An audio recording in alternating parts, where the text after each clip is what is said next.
Let's talk to June about this. Ah, only real fans. Is that meant to be an OnlyFans reference?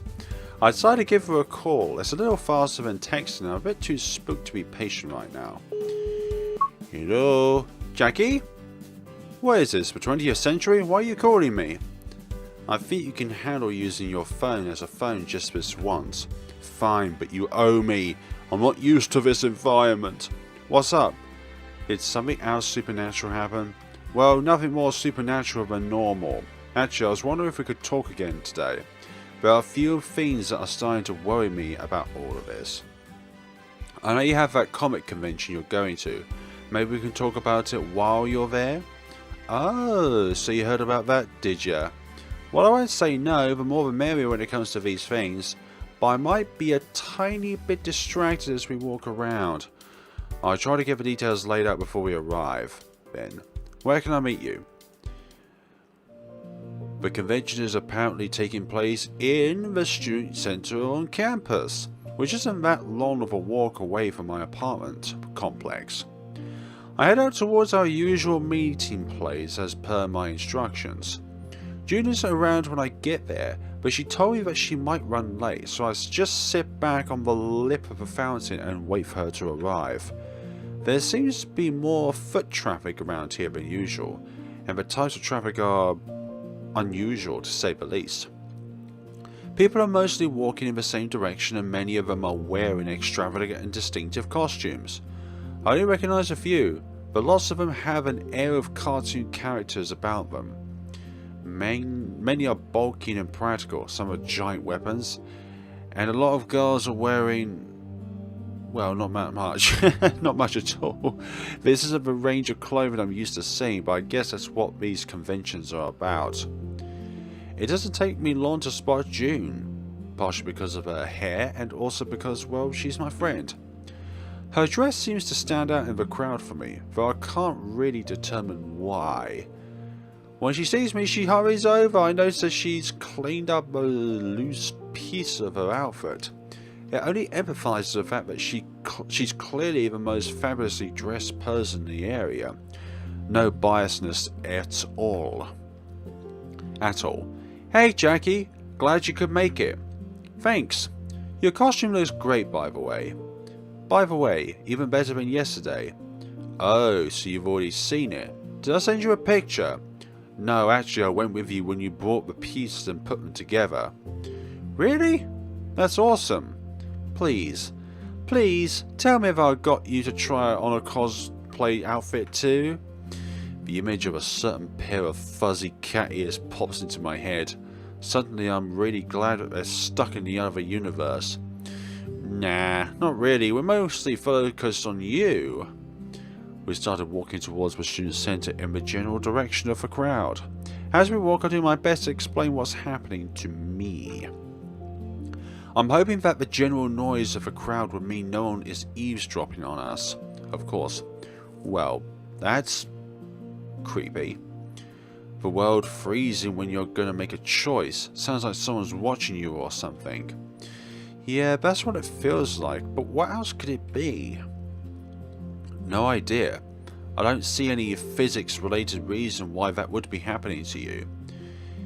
In my opinion, it sounds more like something to do with magic, but it's sort of impossible to know without more information, more evidence, or some evidence.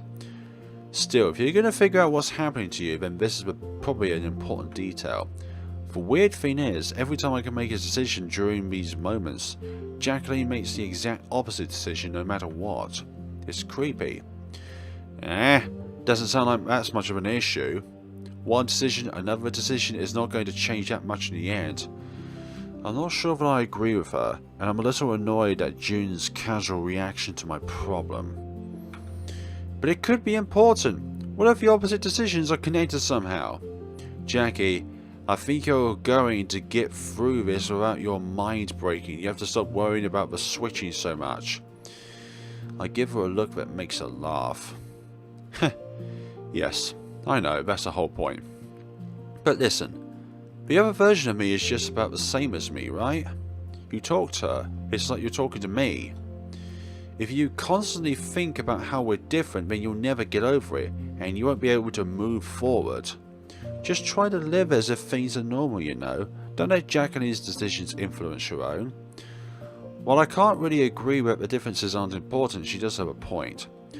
I wouldn't be here right now if I didn't believe that this June and the one from Universe B were both trustworthy. The same is true for Paul. Getting over the differences, even if they seem significant rather than petty, could be the key to keeping myself from panicking. The crowd seems to be getting thicker as we travel. June, never one to wait, urges me to squeeze between people and follow her into a building. Yes, I went to a rock concert once when I was 16. I tried to stay in the back away from most of the insanity of the audience, but I remember seeing the people packed in front of the stages. Their heads are so close together that it's impossible to believe that there was enough room for their bodies underneath. I was grateful that I decided to keep my distance. The area in the main room in front of the entrance reminds me exactly of that night, except that lots of people are dressed in giant costumes and keep tripping over each other. It feels like a bum rush.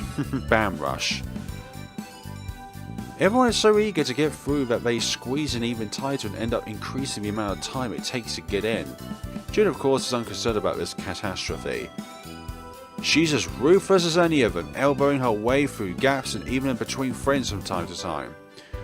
All I could do is try to keep up with her, and I'm not the one in a fairy tale dress and heels either. She keeps urging me forward, reaching out as if to take my hand, but then withdrawing at the last moment. Thanks to her fierceness and her inability to hear the administrators tell everyone to get in an orderly line, she leads us to the front, where she presents a ticket to the haggard woman at the entry point. Then June jerks her chin towards me.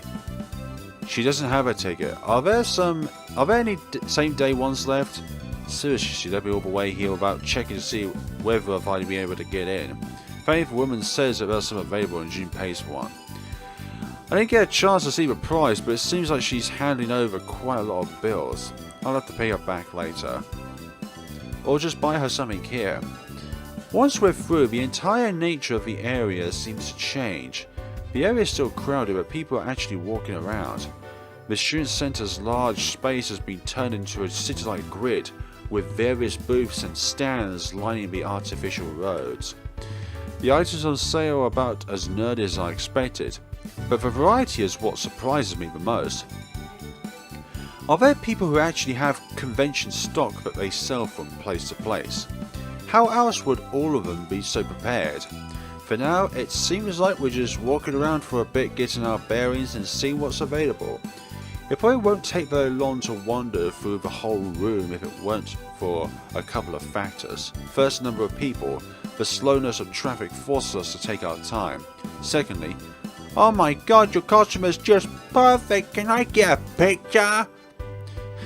Sure, just make sure my face is in it, okay? A surprising number of people, both in costume and out, keep coming up to June and complimenting her on her cosplay outfit. At first I think she might be saying hello to friends, but there's no way she knows this many people personally. Right? I mean, her costume is incredible, but it can't just be that. For some reason, people seem drawn to her, as if the costume is speaking to them specifically at this exact moment. June's ability to predict the pop culture market is a bit scary at times. You're just so cute. I love seeing authentic Japanese cosplayers. Can I give you a hug? No, you cannot. Nah, not my style. Not my style. How about a firm, canon-defying handshake instead? I whispered to her as she walks away. I thought you were from Taipei. Taipei? Let the little man have his dream. It doesn't hurt anyone. Amidst them, beginning to feel a little small as all of this continues. I want to say costumes. June is being lavish with so much attention. It's giving back so much in return. Like it's fading into the background a bit. Thankfully, as we round the corner and end up near the entrance again, June turns to me. I've never seen her with a more radiant smile, despite the small beads of sweat on her forehead. Well, that was certainly fun. Now that we've gone on the grand tour, is there anywhere in particular you'd like to look at? Me? This is your shindig, not me. Aw, come on, Jackie. There's gotta be something here that piqued your interest. I can't say that she's wrong about that. There is something I want to get a closer look at. The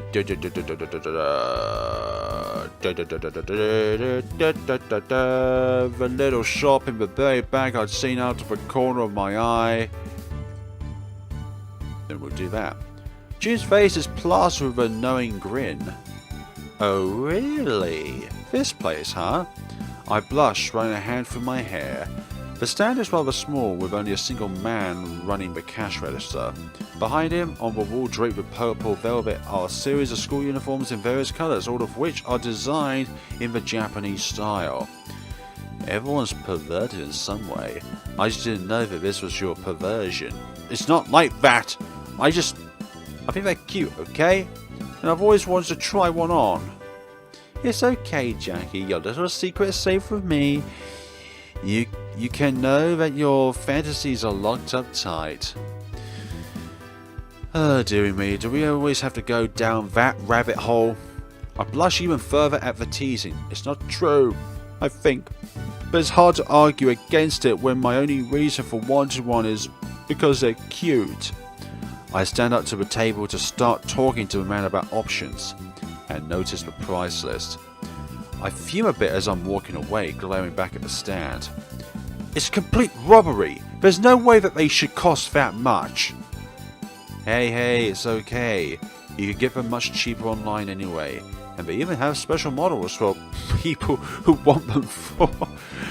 June's heels slip off the ground as I push her as she lands on her butt. She looks at me for a moment, shocked. I offer her my hand. Don't be stupid. You shouldn't talk about buying things online in front of the vendors. They'll start to hate you. Laughing, June lets me pull her to her feet as we continue on. Yeah, that is kind of disrespectful. Let's see. What next? Oh, we could go to the arcade. You already demonstrated you're better than me at video games. I don't need it to happen in front of hundreds of people. Aw, you're no fun. I want us to try Dance Dance Revolution together. I don't think it would be a good idea for you to try that. Why? I'm pretty good, I'll have you know. In a party dress and heels, assuming you manage to stay upright, I don't think it would take too many stomps to pierce the machinery beneath you. Fine, then I'll take it off before we play. What? You can't just get naked in the middle of a convention. I have shorts and a tank top under all this, you know. You have to be careful in case there are I looking for a quick upskirt shot, damn it. No wonder you're sweating so much. Why don't we take a break? There's always that risk factor. June doesn't seem happy about my suggestion, but I can tell that the constant walking and the bulkiness of her clothes are getting to her. Luckily we're not too far away from a small area with chairs and tables, and we requisition one to help us put up our feet. I glance at the passing crowds as we sit, marveling at the costumes I'm seeing. Each one seems more intricate and more complicated than the last. Soon my eyes are locked onto someone, and I suddenly stand up, excitement running through my veins. What's happening? That guy! The costume is amazing! I may not be a nerd, but I'd been a kid once, and there are plenty of cartoons I watched in my time. I'm particularly fond of a series featuring gigantic transforming robots, so Transformers, and the guy in front of me has a nearly perfect replica of the main robot character, Optimus Prime. I have to push my inner child down to keep myself from squealing. Oh what? Over robot? It's not that great actually. I blink, surprised at her candour despite myself. What do you mean? The colours aren't right. I guess that he used spray paint and forgot to check it after he dried. Also, the headpiece is from the second season, but the logo is from the third. If you're going to dress up as a character, you should at least not make a fool out of yourself in the process. Well, I mean, I don't think it's big of a deal. Believing that something is good when it's not is a pretty big deal to me, Jackie. I sink back down to my seat, floored by a sudden weight. June's face is still casual and happy, just as it always is. She normally never says anything with malice or hate, just bluntness, except this time. when I feel like my comment has ricocheted off an icy wall and punctured my chest. This tendency of hers runs deeper than I thought, and that might mean there's something I need to ask her.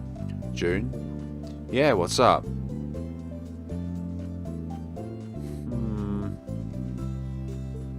Well then, that's a bit of an interesting question. Is there anyone that you actually like? What sort of question is that? Are there all sorts of people? You and Paul, for instance. Not like that. I don't mean like that. June stares at me for a few seconds, clicking a few lights on in her head. Oh, I mean, not really. I mean, I don't really see the point. I mean, take you for instance. What about me? Like, see, you're a lot more serious than I am, and that totally wouldn't work for very long. Plus, we don't even like the same things. How can I like someone who doesn't even like what I do? It's not about that, it's about your personality. My teeth grit together and I close my eyes, trying my absolute hardest to control myself. It only partially works. What, you like? You don't like anything? Steaming, I stand up, walking back into the crowd. June calls out for me to wait, but I don't turn around, leaving her behind. What an ass. She can't even be serious for 1 second. No matter whether it's a comic book or someone else's feelings, she just has to talk about the flaws, huh? I'm so goddamn sick of it. Wow. There's a definitive direction in the crowd now. Another area of chairs is filling up quickly. Some kind of presentation or something. The placard at the front says something about a discussion of cosplay and consent. Normally I'd be all over listening to something like that, but I'm too distracted right now. My gaze almost manages to filter past the stage up front without any incident, but then my eyes catch sight of someone, and I had to turn back. At first I can't believe what I'm seeing, but there he is, Anton Taylor, sitting with a group of people. Anton Taylor, the president of Big Lake University, the man who pretends to be a noble and helpful leader. Why is he always everywhere we go? It's the church first and now here. The man who has systematically ruined the lives of 5 vulnerable students and got away with it with nothing but the ashes of his victims' cast out stories on his shoulders. The man who I spent the past year attempting to shine the exposing truthful light on. It's a panel discussion about consent and issues, and he's on the panel. My guts twists, and the room's heat and crowdedness seem to increase tenfold in an instant. My previous thoughts are thrown out of the window as I stare at him, my anger building. I swear he even has a smirk on his face, like he knows exactly how ironic all of this is. I can't stand it. Pushing against the general flow of the crowd, I rush back to the entrance and get out of the building. Once outside, I sit on a nearby bench, panting and trying to calm myself down. That man has assaulted 5 different students and gotten away with it. Nobody believes the victims. Nobody cares. Nobody. Except for me. My thoughts start to clear. I've allowed myself to become distracted, first by the supernatural things happening to me, and now by my own feelings. I've forgotten what I'm here to fight for what I have to do. Maybe Jacqueline is right about me. I make my way back towards my apartment, ideas and plans floating around in my head. It doesn't matter what my friends think of me. It doesn't even matter if I have to fight the war in 2 universes instead of 1. President Taylor is getting away with his crimes, and it's up to me to stop him. The door opens, but it's not Evana who steps into my room. It's June. She quickly glances at the room, then looks over at me with a smirk on her face. Well, it's pretty good, but you're going to have to step up your game if you want your room to be as messy as mine. I sit up blinking in surprise. What on earth is she doing here? Part of me is thrilled to see her, but a part of me also just wants to be alone right now. June, where have you been? Sheesh, I haven't seen you in days. You don't respond to text messages. With the internet around, that's enough to think that you might be dead. Have died. I had to come and check on you. I gulp and bite my lip, unsure on how to explain things to her. Her worry was probably justified, although her drama certainly wasn't. Things haven't been going well with the other me. She seems to be trying to force me into decisions that I don't want to make. June comes over and sits down on a nearby chair, looking at me seriously. Can't you stop her? I mean, she is you, right? Sort of, but somehow she seems much more bare than me, more raw. I can't convince her of anything. Maybe you just need to have one of those old-fashioned sci-fi clone beatdowns. I can show you a few moves if you like. No, thank you. I chuckle despite myself, putting my head in my hands. June, sheesh, I don't know how you can make me feel so much better with your dumb jokes. Maybe I'm just a normal natural comedian. I could be depriving the world of happiness by ignoring my calling. I shake my head, looking up at her. Her goofy grin slips off of her face. She sees my serious expression. No, it's not that. It's you. And me. You make me feel ways that no one else can make me feel. It's bold. It's out there, and it feels like it's what needs to happen after our falling out at Comic-Con. June looks from side to side, visibly more uncomfortable than I've ever seen her. Don't say things like that. It's not fair. I haven't seen this expression of June before. It's not fair, you know, when it's not true. What? Of course it's true. Of course it's not. That's not how things have gone, and you know it. Blank. I feel myself begin to fume, but I try and push it down. My experiences with June has come back into my mind. I've been spending time with you over the past few days, and the more I did, the more I realised I was in love with you. I came over to your house and helped you with your stupid headset. It's not like I got money for that, you know. You believed me after I told you what was happening to me. It felt like the two of us are connected in a way we never had before. I came costume shopping with you, and you grabbed my hand. It felt right, like it was supposed to fit there. You invited me to the Comic-Con and we went together. It was so nice to spend time with you, and I couldn't keep my eyes off of how cute you looked in your costume. I'm sorry that things went south from there. Those feelings I have for you are real, and so are the experiences. You have no right to tell me what I can and cannot feel. But June is crossing her arms, shaking her head. And what about the dimension hopping? Half the time you'd be talking to someone else with my name. I wince, but continue trying to catch her eye. Maybe, but even if you're two different people, you're both still June. Don't know why that happened. I don't have any control about which universe I'm in, but I do have a say in who I spend my time with, and I chose to spend it with you. It was always in the best way I could. This is nuts, Jackie. You need to stop this. Why?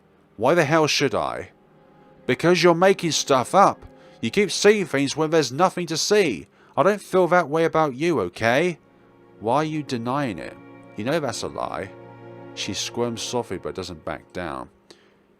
Now who's telling someone how they feel? I don't like you. There's too much about us that doesn't work. We won't last together. We'll go down in flames. I gasp, feeling my heart sink at her words. She seems to wilt as she notices my reaction. I'm sorry, Jackie. It's not your fault. Maybe I do feel some things, but the people in my family were really grating, you know. I had to watch it happen again and again. Watch what happen? Your grandparents got divorced. Oh Christ. My parents got divorced. My older brother got divorced. We're a lot to handle, but we can't handle much in return. It's better this way. There's too many things about you that aren't the way I picture in my head. So how do you idolize me in your head? You don't want to be starting something that isn't destined to work out well. Something clicks in my mind. The way that she's talking about us, it sounds familiar. Maybe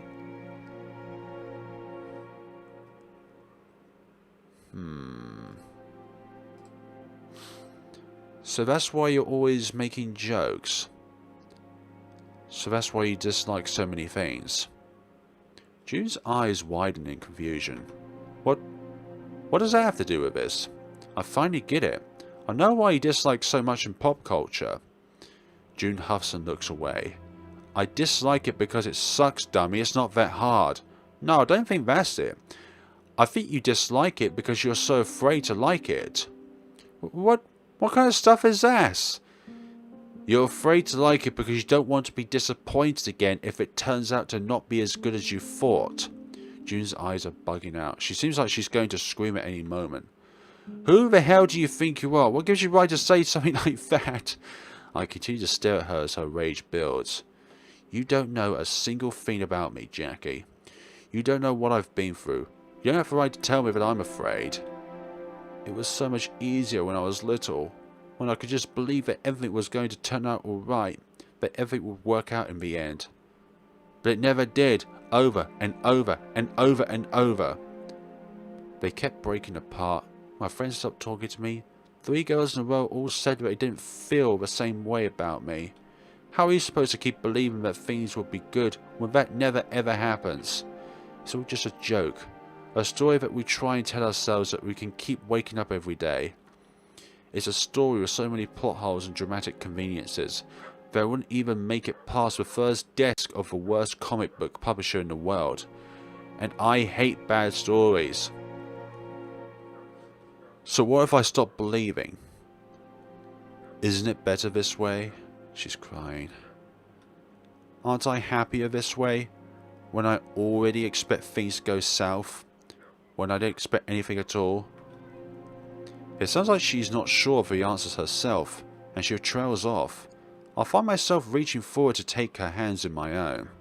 She flinches, and I let go immediately, but then she slides her fingers into mine, her cheeks filling with red. I'm not going to pretend like everything is perfect. It's not, and it will never will be. I'm also not going to pretend that I'm perfect either. I make mistakes. I say dumb stuff. Being with me is a pain sometimes.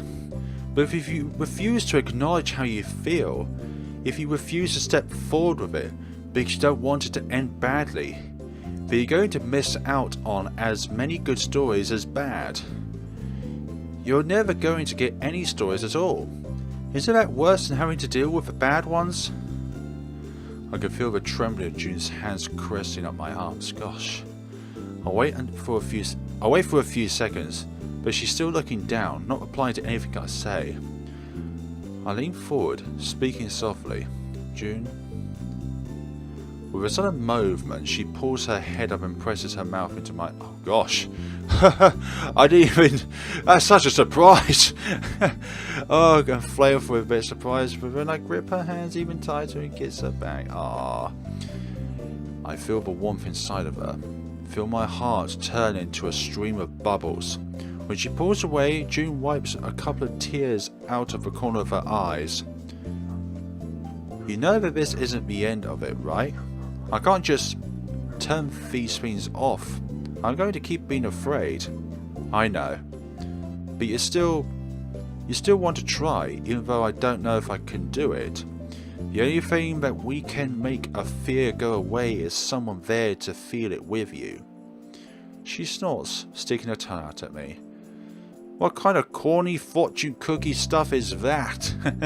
I silence her jokes with another kiss. Ah. Excellent.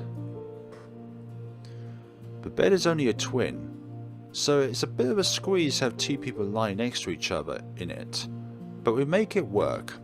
The light outside is dimmed to almost nothing by now. It feels like any separation between me and June has vanished. We're just 2 instances of the same person, almost like Jacqueline and I, but somehow in a stronger way. Both of us have been talking a lot, telling each other about things that we never mentioned to anyone else before. And now I'm telling her everything that I've been doing. About how for the past year I've been working on getting the truth about President Taylor to the public. About the people I work with, about the plans we've made, about Jacqueline's attempts to make things go her own way. But I don't talk about Evana. It's too raw for me to talk about that yet, even with her. June is vocal and energized when I share this with her, but then I couldn't expect anything less from the woman I've fallen in love with. That's so awesome! You definitely need to take that scumbag down, however you can. You and Jacqueline seem to feel the same way. I'm not so sure. Why not? He's a predator who's done terrible things. You know, make sure that he has to pay for that. I am. And I will. But I trail off and June turns towards me, squeezing my hand. You haven't told me what led you to this, though. Huh? Led me to what? When did you get so passionate about this? It's one thing to chase a story, but you seem on an entirely different level. Did something happen? Automatically, my left hand moves around to rub the scar of my right wrist. June notices, reaching around with her own hand to touch the same place. The scar? How? It happened during my second semester here. It was the bus incident. I had been doing some work downtown to try and get a few reactions for the story assignment I was working on. By the time I got to the bus stop and boarded the bus, it was really late. It was almost empty. The words seemed to be just slipping out of my mouth at one at a time. For an experience that I discovered to anyone, never described to anyone, my recounting is remarkably clear. Maybe it's because of how much I ruminated on it since. After a few stops, it was just me and another guy on the bus. The driver wasn't focusing on us, just on driving. The man came and sat next to me, then started asking me personal questions. I tried to tell him to back off, but the more I resisted, the more interested he got. Sheesh. It wasn't long before he tried to force me into a kiss. I did my best to scream and get away, but he was stronger than me. His fingernails were long and unkempt. When I tried to pull away, but he sliced into my wrist as he hung on. Scream. I reach up and wipe at my ears, noticing the wetness for the first time. It didn't go any further than that. My scream alerted the bus driver and the man backed off when someone else's attention was on him. He got off at the next stop. My mouth feels like it's completely dry, but I try to continue. I know that other people haven't been as lucky as I was. I got away before anything really bad happened to me, but other people have been assaulted. Even so, as I looked at my hand as it started to bleed from the cut, I just felt this immense sense of guilt, like I had somehow been the one to do something wrong. I didn't tell anyone about this, but I guess I've been searching for some way to react ever since then. To do something, anything to prevent things like that from ever happening to other people. When I heard the stories about Ant and Taylor and listened to the victims' reports, knowing that it was true, I found it. We lie there next to each other in silence for a little while. That blank. If I ever get my hands on him. What, you'll give him a lecture on the worst Star Trek series? I'll rip his ears off his head and feed them to him. Wow. My mouth drops open, and I stare at her. She looks about as serious as she can. For a few seconds, then she grins. Okay, maybe I'm not quite that metal, but I'd do something bad. Something that would make him regret it for a long time. I squeeze her body softly. Thank you. It's good to be able to tell someone. But you see, this is what I'm talking about. That jerk deserves to have whatever's coming to him and what he did to you. Taylor is the same way. You've got to pursue justice however you can. Even if that means doing bad things in return, breaking the law, doing something immoral. She closed her eyes, thinking for a few moments. I think that's something you have to decide for yourself. Figure out what justice is for you and what it isn't, and then do whatever you can to make sure that justice is fulfilled. Who's talking like a fortune cookie now? June giggles and lightly elbows into my stomach. So then, do you want to hear it? Hear what? A lecture on the worst Star Trek series. I have a lot to say on the subject, actually. I tickle her into submission before she's able to pull out that torture device. We're joking and laughing pretty late into the night, but eventually decide to fall asleep in each other's arms. Ah, lovely dovely. and back here for the last time. I'm completely alone in the apartment. Evana hasn't come back and June apparently left when I was asleep. I'd thought that she would wake me up before now, honestly. Someone's barged into his office and yelling something at him. Ah, this is the difference this time. That was why June was... Well, this is how the phone came to be in the other place because of this. June! The audio viewed message on my phone. June must have stayed over at my place last night in this universe, just like she had in my own. She'd woken up before me, she'd seen the message Mitch had sent about the president going boom, and she'd left. Maybe she thought that things had gotten out of my control. Maybe she just thought that I was sneaking around to her behind her back, planning on causing an explosion without her knowing. Either way, she'd been trying to stop it from happening, and had finally gone to the man himself to try and convince him that he was in danger. If June is doing this here, is she doing the same thing in my universe? Is she, right now in a different dimension, standing in the exact same spot? Gosh, this decision again. Not now! What do I do? Who can I save, and who is to die? God damn it all. This decision again. Of course we know what would be the best option. Don't press the switch. Gritting my teeth, I grab the device's cord and rip it out, preventing the switch from sending its signal. What have you done? You've ruined everything! Of course I have. For you. I let the box fall to the floor, collapsing onto my knees. I could see the president hurrying out of the room, followed by June. They're safe. The authorities will search the room and disarm the bombs before too long. I saved them here. But what about in my own world? I clenched my fists and screamed, slamming them to the ground, feeling as if I could crush the entire building in my own anguish. Huddling in a ball on the floor, I tremble and feel the terror wash over me until unconsciousness finally has mercy. Damn it all. But no. I saw her switch over, and she told me that I couldn't control her actions. The door behind me opens as I turn. And there's June! June is standing there. My June. From my universe. Alive. Safe. Before I know it, I've thrown the table aside. I've been held in her arms, sobbing, squeezing her tight enough to burst. Ah. Lovely dovely. I have to stop and lean over, hands on my knees as I catch my breath. June comes back to me, impatient. Come on. We can't miss the best sale date of the season.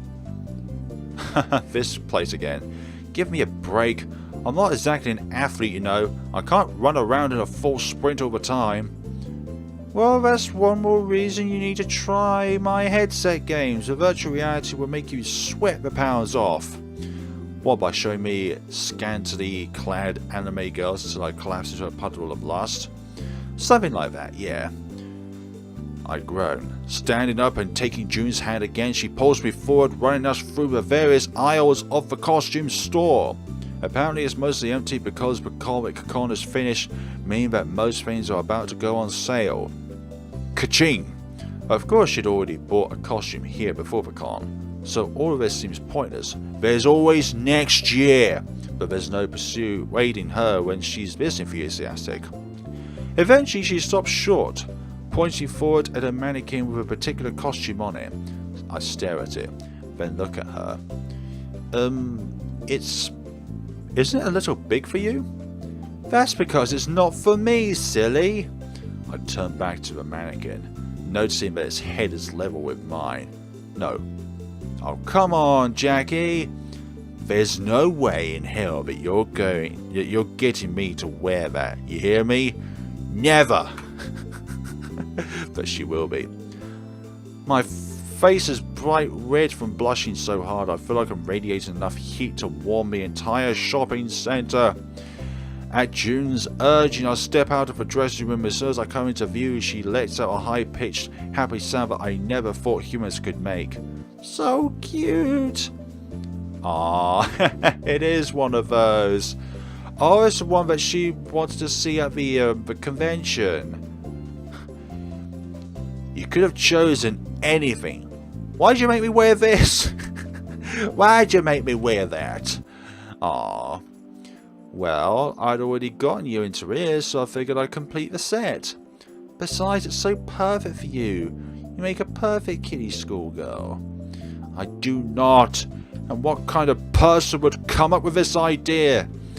Oh, they're all over the internet, believe me. In fact, I can think of 3 games off the top of my head that feature just this kink. Want me to hook you up? No. Damn it. That's what I was going to say. That's what I said. Ah, that's a lovely embrace. June rushes forward and squeezes me tightly, a wide grin on her face. Despite my embarrassment, I smile, wrapping my arm around her as well. This morning, I woke up in the same world I fell asleep in. I'm no longer trapped passing between universes. Jacqueline is no longer a threat to me. Anta Taylor's going to face retribution for what he's done. If he doesn't at first, well, I'll be there to make sure no one forgets about it until things work out for the better. A jumble of different pieces have finally settled into place, but all of that seems kind of small right now. Ah, I gave my new girlfriend an embarrassed kiss.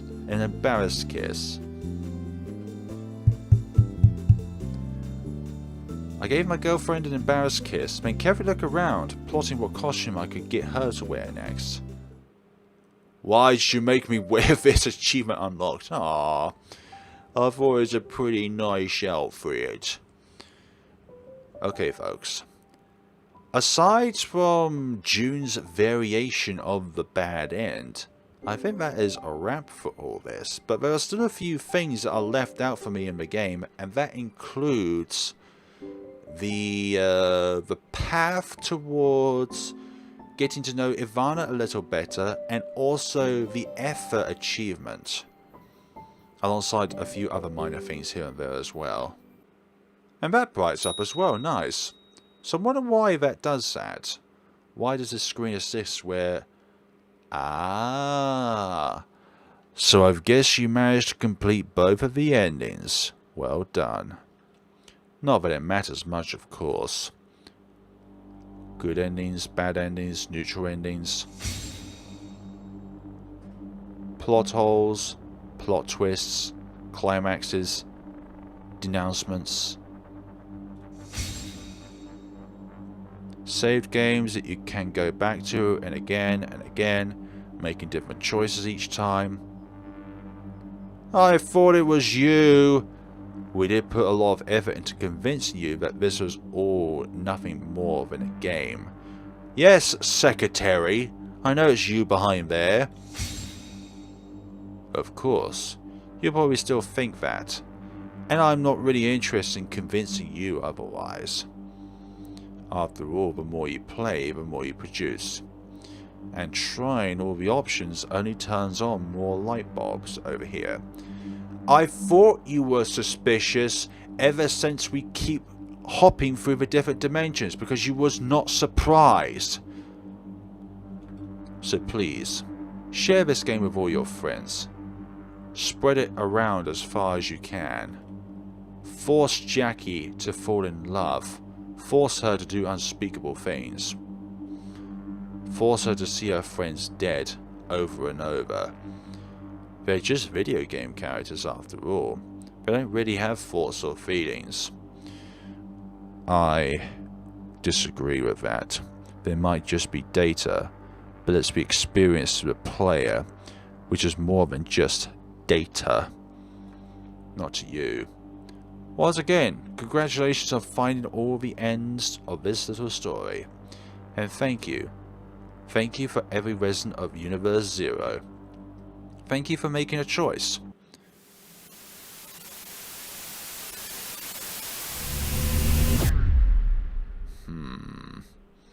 But how did you do that?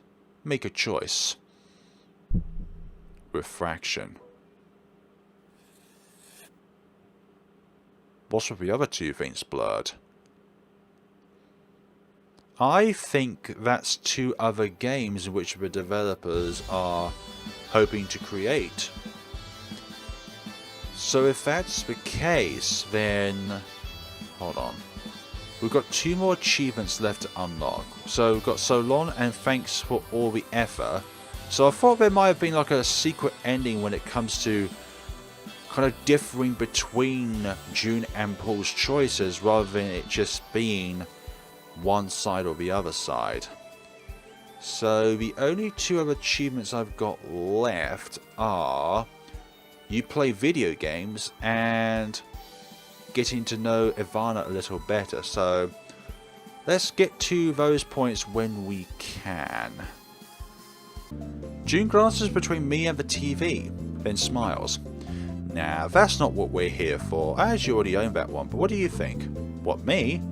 Yeah, you've already shown that you know a thing or two about games, so is it a good one or a bad one? I've actually only seen 10 seconds of the game and she's asking me for a value judgment. Maybe I should just hedge my bets and tell her that it sucks. Oh well, I guess it's time to pretend like I'm a video game nerd again.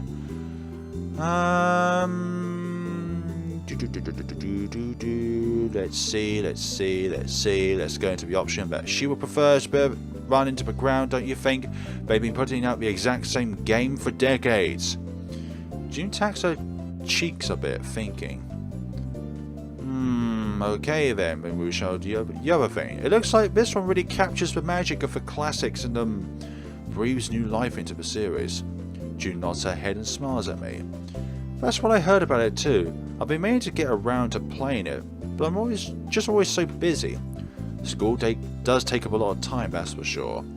Right, school, that's what I'm busy with. Yes. No, something else.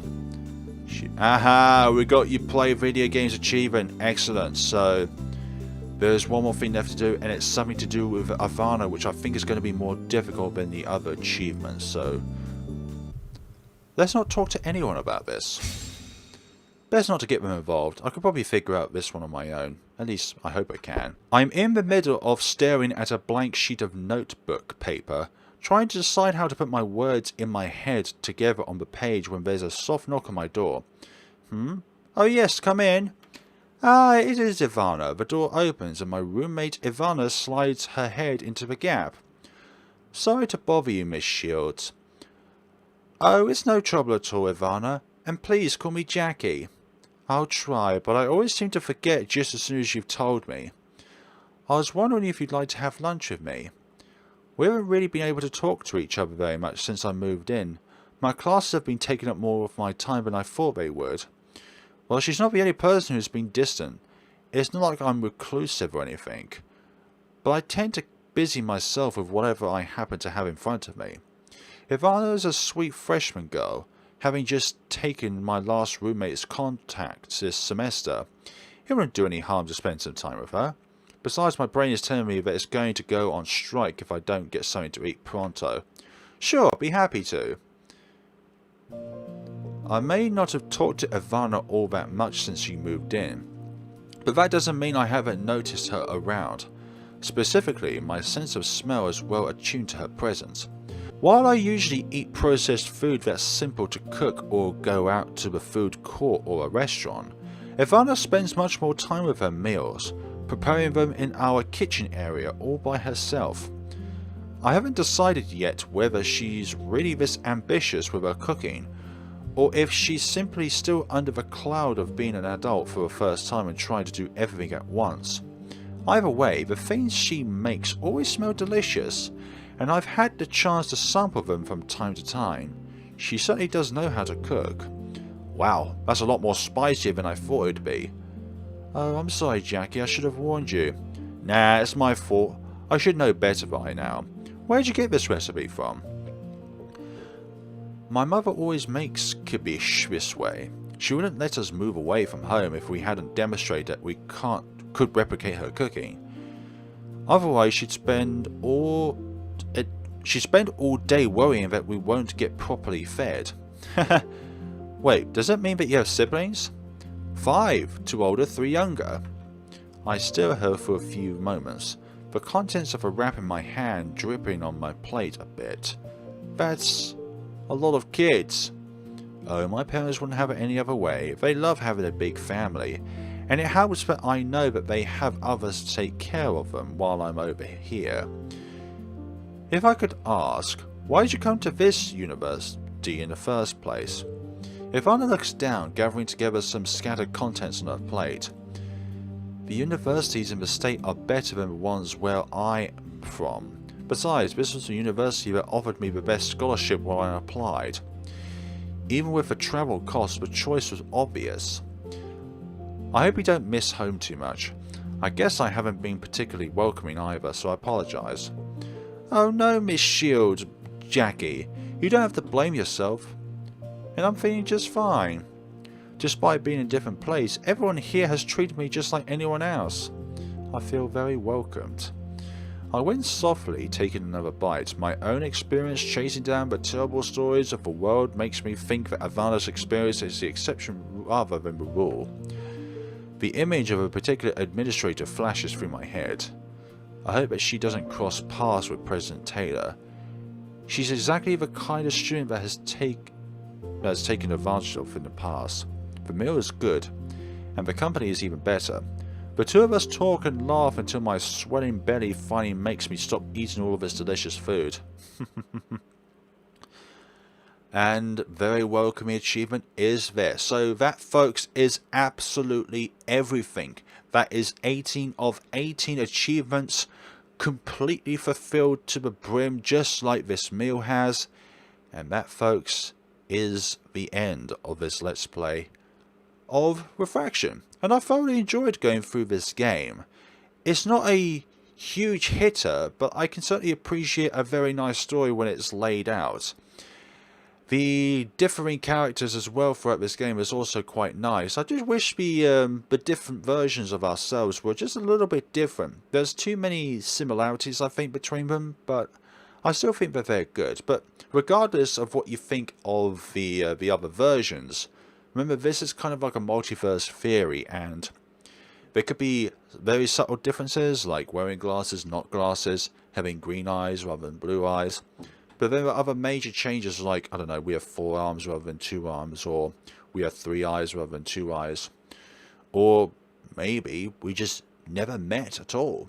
Like, that's a universe in itself where Jackie never met her 2 friends, and therefore she would continue on life as it is. So that's a major change, but I feel like that one would have definitely been a bit too much of a struggle to fit in with the dialect of the game. But I'm really happy that I've played this game. I'm also really happy as well that people have also liked this game. And also another thank you to the developers as well who sent me a key to play this game. I really, really, really appreciate it. It's not something that I come across very often, and to be honest, I would prefer to pay for the games that are to be paid, because it makes me feel like I've contributed to the developers' efforts of making the game in itself. But anything like that is a very, very treasuring treat to have. But thank you so much for watching, guys. This has been Refraction, and we shall see each other's in the next video, whatever that video may be. Have a lovely day. Check out this game for yourselves. In the description below there is a link to the Steam page where you can purchase this for yourselves. And as always, have a lovely day and take care of yourselves.